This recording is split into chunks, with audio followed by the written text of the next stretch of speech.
we'll go ahead and get started with Sarah Spencer from the AJC. Hey, Trae, it's good to see you. Good to see you. What are your thoughts on this new roster? What kind of potential it has, and what kind of strengths you guys will have?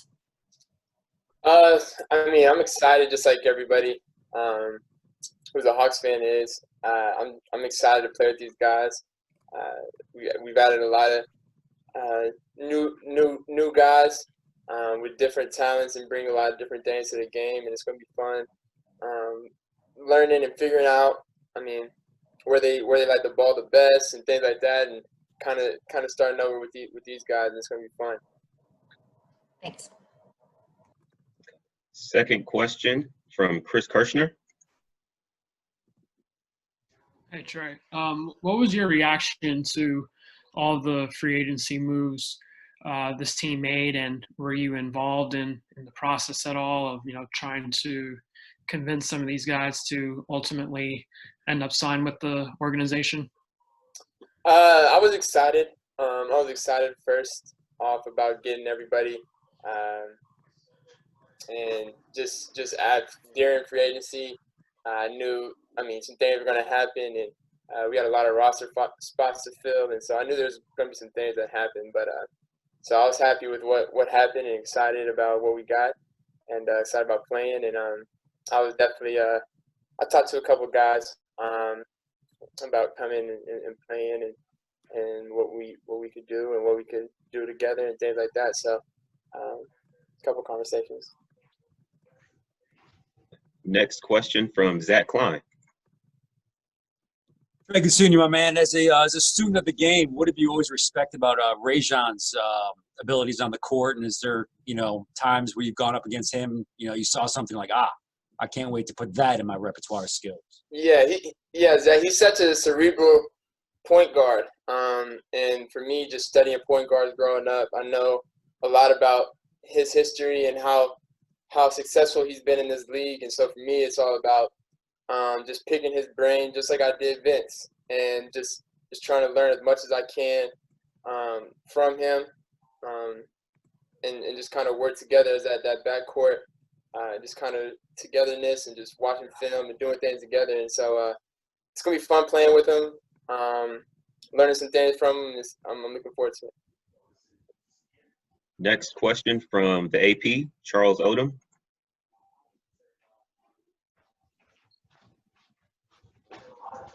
Trae, I enjoyed your tweet where you said you feel like a kid getting excited for the first day of school, and I'm gonna follow your line of thinking and say that and ask if you have any concerns about maybe some other new classmates of yours getting called on when they raise their hand, when maybe you've been used to being the guy who's called on the most. Yeah. So what's your question? Can you explain the question? Yeah. Obviously, you're going to be sharing the ball more than a lot more. You've had a lot of defense, but you've also added a lot of shooters. And is this going to be an adjustment for you? No, it's not going to be an adjustment for me. I mean, I was second in the league in assists last year. That's not passing is nothing new to me. I tell people all the time, an assist is my favorite stat of all. I love getting my teammates involved, and when my teammates are open, I'm gonna find them, and I'm gonna put my teammates in the best positions to succeed. And that's just my job as a point guard and as a leader of this team is to help my teammates be in the best position. So it's nothing new to me. I've been able to pass a little bit.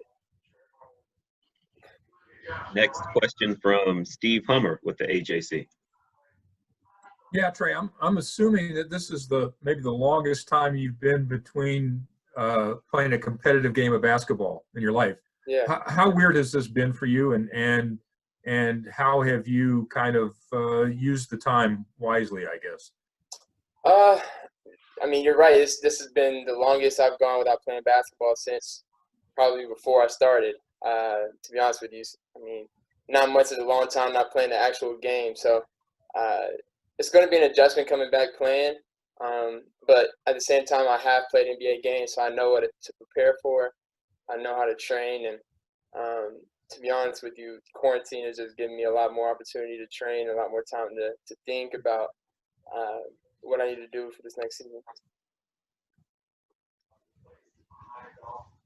Next question from Terrell Thomas. Hey Trey, how you doing today, man? Good to see you.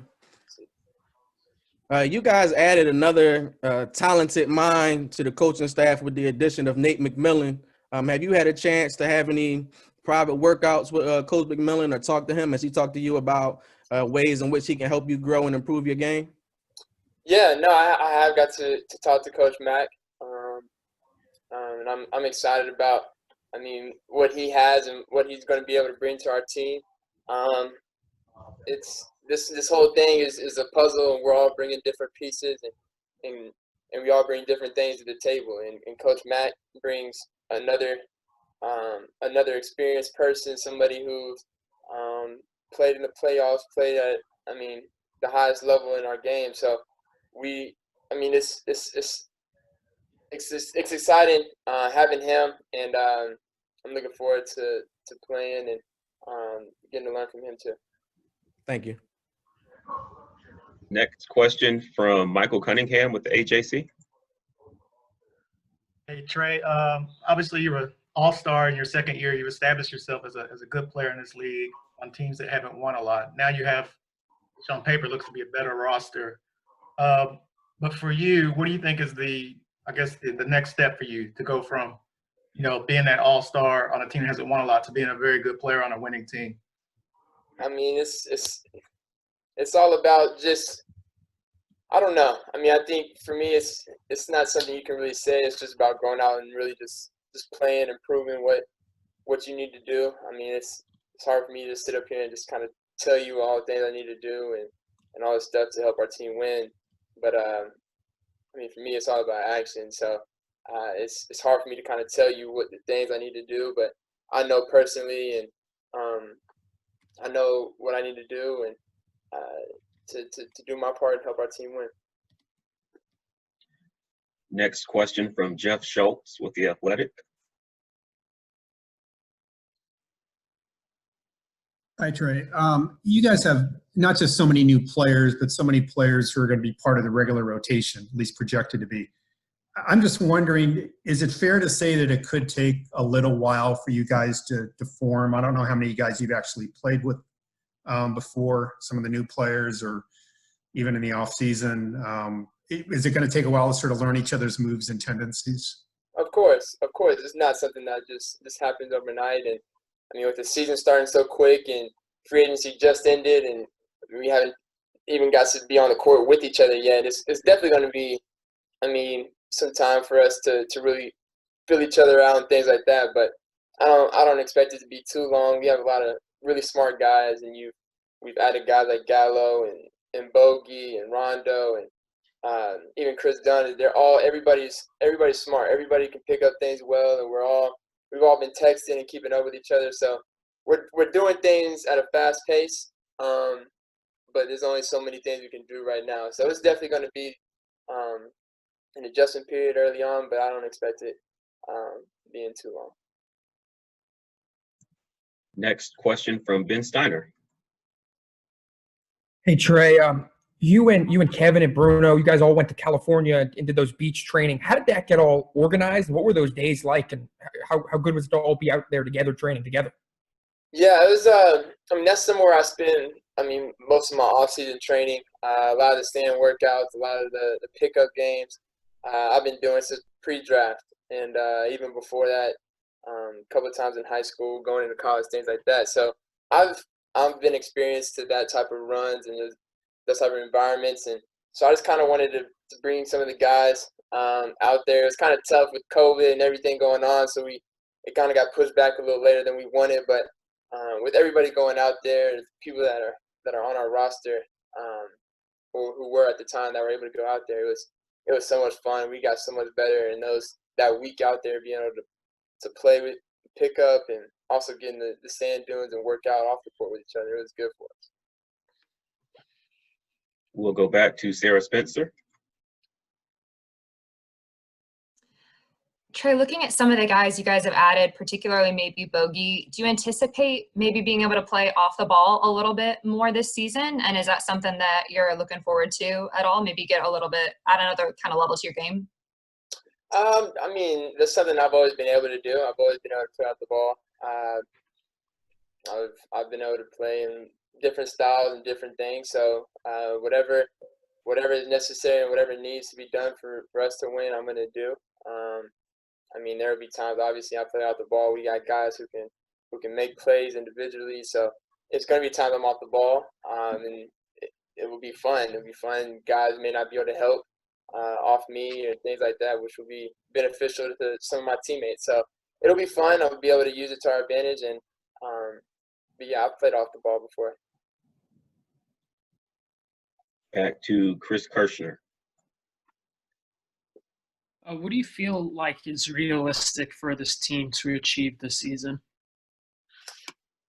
I mean, to be honest with you, it's hard. Like on paper, you see everything. You see, I mean, you see the sky. You see everything is in front of us, and whatever we want, it's going to be up to us to go and get it. So, with the guys we have and the talent we have, I don't know if there is a bar we can set. I think for us, it's just going out and taking every day, treating every day personal, treating every day like it's our last, and then at the end, we'll see the results. I did have a follow-up. I mean, it's been publicly stated numerous times now how the goal this season is to make the playoffs. As the star of this team, do you feel any of that pressure to help carry the team to the playoffs this season? I mean, I don't feel any pressure. I don't feel any pressure. It's me going out and playing basketball the way I know how, and the way I know how is it's with the guys we have and the guys we brought in. It's playoffs is definitely something that is on our mind. It's something that's a goal of ours. But at the same time, it's not just getting to the playoffs. It's actually being in a high seed. It's actually getting home court advantage in the playoffs. It's not just about getting there now with us. It's we have to focus on obviously getting there, but it's step by step. And each day is focusing on that. Next from Steve Hummer.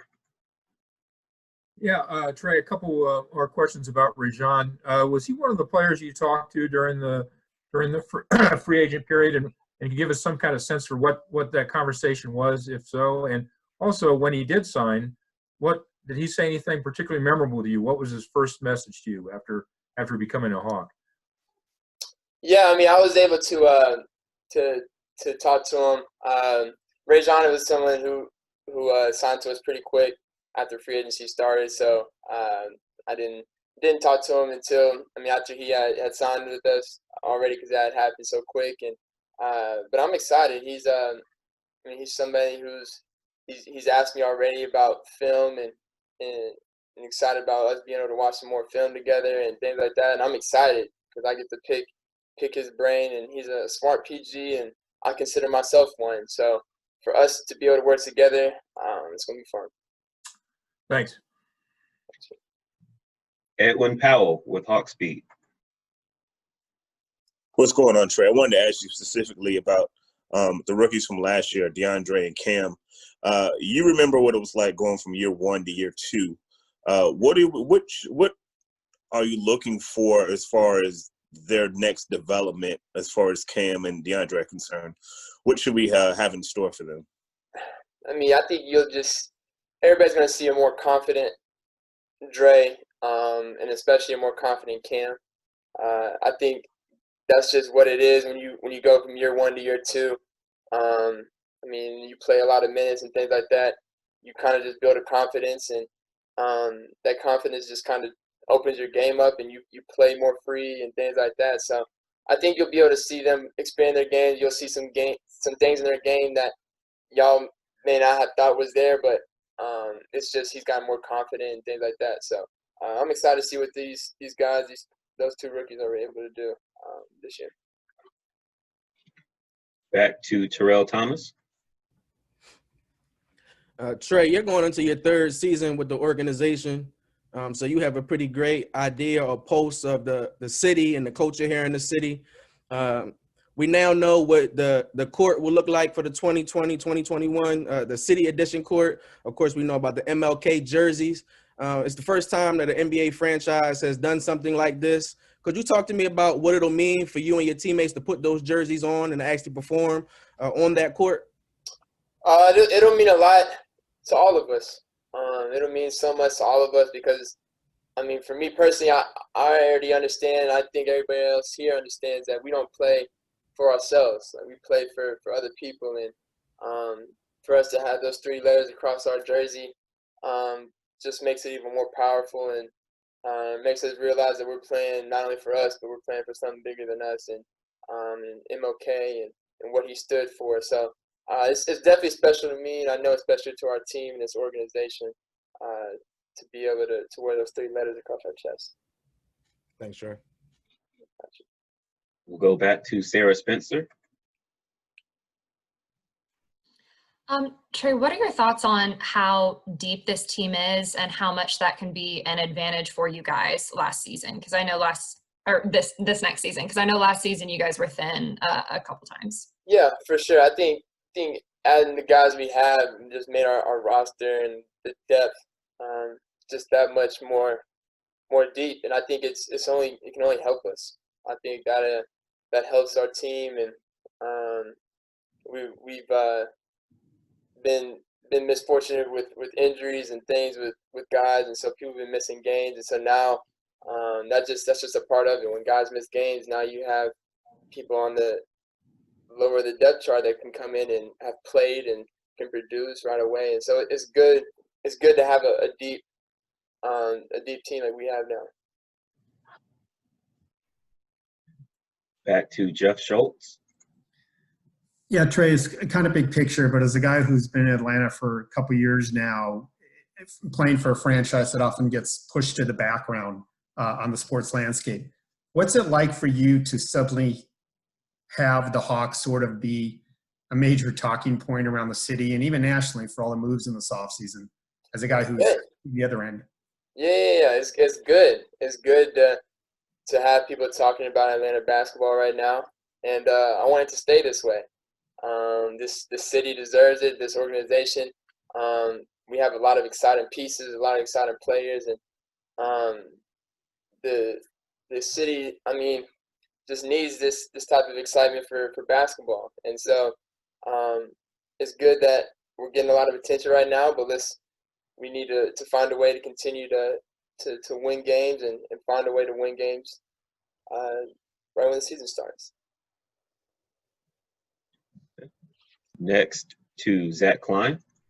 You said, my man, you don't play for yourself, and it's basically you're playing for the teammates and the fans. But as we know, you're not going to have fans to start out the year. So I guess the challenges of kind of keeping up that energy from the jump, and who's the one teammate that might have to watch their mouth a little bit with the hot mics on the court that we'll be able to pick up from the side?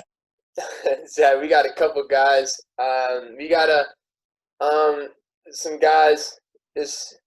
I obviously haven't got to meet a lot of the new dudes. Not everybody yet with everything until this weekend. But, I mean, just from knowing some of the dudes, Solomon Hill, from playing against him, it's going to be fun having him on our bench, hype us up, coming into games, talking. I already know it's going to be fun playing with him. And Bogey, just from texting and talking with him, it's going to be fun. So I don't know. We're going to see, and it's going to be our first time playing without fans, too, in a long time. So I don't know. We're going to see. It's going to be fun. Are you concerned at all about, I mean, concerned maybe is a strong word, just but about the energy that you guys got to bring from the opening tip, knowing that you usually rely on the crowd putting on a show, etc.? I don't, just because I know our team is going to bring a lot of energy. Like, I know we're going to make a lot of exciting plays, and the bench is going to go crazy, and we're going to have a lot of energy from our bench, and that's just what we're going to need to bring. We know that, so we're going to be prepared for that going in. So nice, Bob. Yeah. We'll go to Raphael Haynes. Hey, what's going on, Trae? Trae, you talked about having Rondo on hot side draw with Rondo and even with Chris Dunn, but you stated that you definitely want to work on your defense. Now, with you bringing in 2 point guards that are known for the defense, are you excited and looking to learn from them and pick their brains about the defense?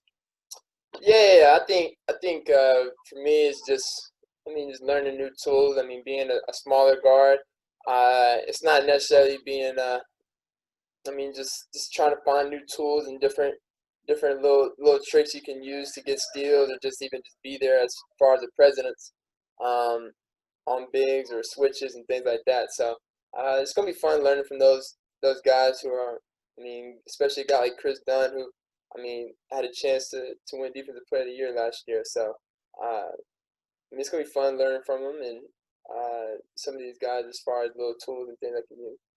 And then with the COVID situation, looking at what's going on in all sports today, is there anything in the back of your mind that kind of have you, any little concern, or how do you block that out, knowing that what's going on, but still playing in the game?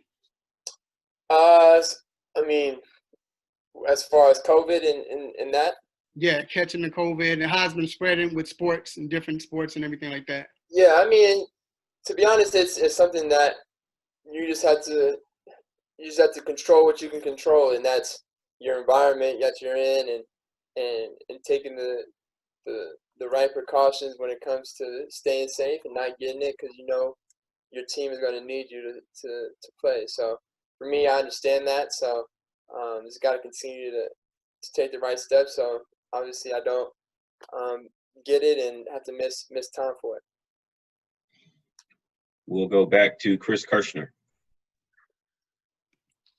How important was it for yourself to see the front office show a commitment to start building a winning roster around yourself this offseason? It's for me, it was important just because I love to win, and I want to win, and I know obviously now you see, we all want to win, and we all want to win now, and it's something that it was exciting to see that now we got some guys that's even pushing forward that winning mentality, and we got some guys who have won before. We got some guys that can help us win now, so it's gonna be fun playing with this team. Just a few more. We'll go back to Ben Steiner. Trae, off the court, you always take pride in giving back to the community, and you donated lunches to all the poll workers at State Farm Arena. Kind of what went into that, and how did that all take place? Yeah, it was something that I had thought about. I definitely wanted to do something as far as when it came to voting, and whenever I saw that it was coming down to Georgia and a couple other states, I wasn't in Atlanta, but I knew I wanted to do something for the poll workers, and I knew it was counting a lot of votes and a lot of ballots and things like that. So just wanted to do something, and I asked my team what was some ideas of something I could do, and that was something that was brought to the table, and I thought it was a really cool idea, so something I wanted to do. Just a couple more. One from Sarah Spencer. Trae, I actually had two defensive questions for you. How much do you think this team will improve defensively based off who you added, like guys like Chris Dunn, but also guys who are coming back? Yeah, you think of the guys that we added with Chris Dunn and Rondo, and then you got guys that were rookies that were really, really good defensively, but now they're second-year guys, and they're getting their confidence, and now they just feel more comfortable being in the league. Their defensive presence is going to go up too. So I'm excited about those four people, especially those two young guys coming up, and they have a good chance of being some of the best defenders in the league. I remember a while back you mentioned you wanted to maybe improve your conditioning a little bit so you can play 100% on both sides, to the best of your ability. Do you feel like you put good work in this offseason and will be able to improve maybe defensively this season? Yes, of course. I feel my conditioning is really good right now. I feel like I can play right now, but at the same time, just want to continue to get better, and I want to be more than ready by the time we start playing. So I feel good right now, but I can still continue to get better. We'll go back to Chris Kirschner. What would you say is motivating you this season? I know you're big into motivation. So what is that one thing that is motivating you? Just having that narrative that I can't win, and it's obviously shown up to this point. I mean, obviously we haven't won very many games, but I mean, my track record playing basketball, I've won my whole life. I took a team in college from not supposed to make the tournament to top 5 in the country and top 4 in the country at one point, and led us to the tournament. And so it's more about, for me, it's just how it's just changing that narrative that I can't win. Okay. And we'll go back to Jamila. Hey Trey, how's it going? Good. So it looks like your relationship or friendship with Brandon Goodwin has kind of grown over the time, and especially with quarantine, you guys playing video games with each other or against each other. What have you seen from him in terms of his growth and how he's been working on his game and how he would fit into this? Yeah, I mean, BG's like, I mean, a bro to me. We've been talking throughout quarantine. I mean, just he's been in here working out. He's been, I mean, not in here necessarily, but just working out, staying ready. Someone who works super hard. He's shown last year, some of the games that I missed, that he can come in and play big minutes and things like that. So just looking forward to continuing to get better, and looking forward to seeing, I mean, just what he does moving forward with us. All right, that was our final question that we have time for today. So Trae, thank you very much for your time. We'll see you again soon. And media, thank you for joining. Thank you, Trey. Thank you, guys.